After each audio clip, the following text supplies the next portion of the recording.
Coming up on FDN News. HU Academic Research Forum gathered yesterday to give important information regarding not only the campus, but the outward community. Discover what they discussed and how they are planning to make a difference. Students perform in the final round of HU's singing competition that took place during the viewing party for Christiana Danielle. Find out who won in the competition and learn how Christiana did in the live rounds.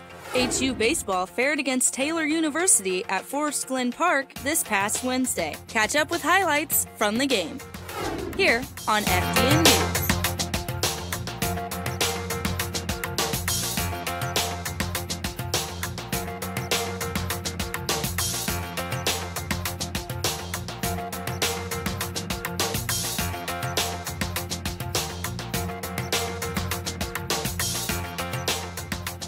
We are live. Fade up in 5, 4, 3, 2, 1. Fade up.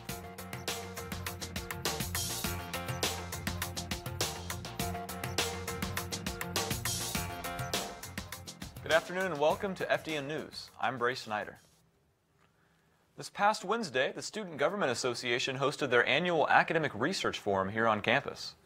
The Research Forum is designed to provide students an outlet to share their projects with students and staff. Some students previously went to Butler University to present their undergraduate research, and this was their next step.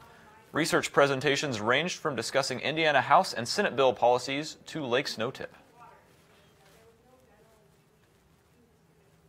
Coach Alicia Keys saved Christiana Danielle last night, advancing the HU alum to the Final 12 in this season of NBC's The Voice. Students gathered this past Monday to celebrate Hicks' accomplishments on NBC's The Voice.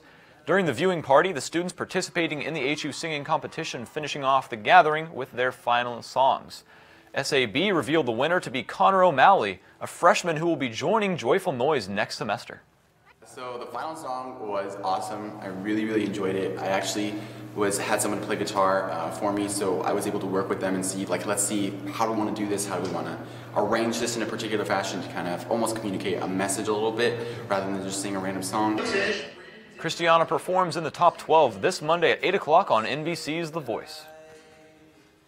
The Foresters were back in action in Forest Glen Park last night. The baseball team led the Crossroads League and were going up against Taylor, third in the conference. The men started off swinging and got on the board in the second inning. As you see here, a nice little bounce out to shallow right field. Nick Davitt comes around, gets back home. The Foresters get up 1-0 at the bottom of the second. But then at the top of the third, Trojans getting ready to come back. You can see that as Connor West on the mound tries to throw the ball back to second to pick off the runner, the ball actually bounces back out to the outfield and the Trojans score another run. The Trojans would actually get out of the third inning with 4 runs. The Trojans continued to maintain that lead all the way up to the top of the 7th. Jamar Weaver, with some pitching trouble from West, actually stepped up to the plate and at the top of the 7th loaded the bases with Taylor still up by 3 runs.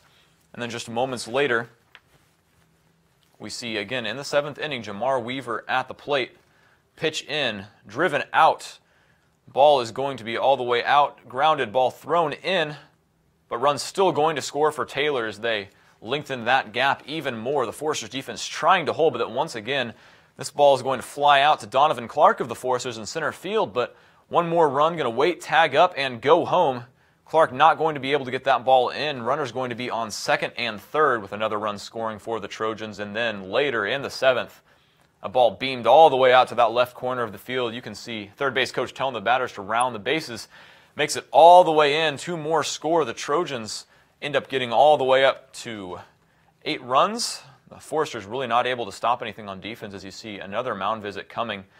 And then 9 runs to 1. The Foresters not able to capitalize with runners on first and second in the bottom of the 9th. And really one of the big problems, with the Foresters lately has been the weather. So we actually sat down with Jake Hansen to talk to him about what he's thought about the weather recently. As a player, and I think this goes for all players, that's the thing that we can't allow to happen necessarily, and so it does have an effect, but the biggest thing that I've realized is that you just have to be flexible with just the weather overall. You don't know what's going to happen, especially living in Indiana and playing baseball on a spring sport. The Foresters will play again this Friday, and that will be at 4 o'clock in Forest Glen Park. Well, that's all we have for you on this edition of FDN News. Make sure to check us out online at foresterdigital.net. Our new website looks fantastic. And tweet us your thoughts at FDN_news. Have a good afternoon.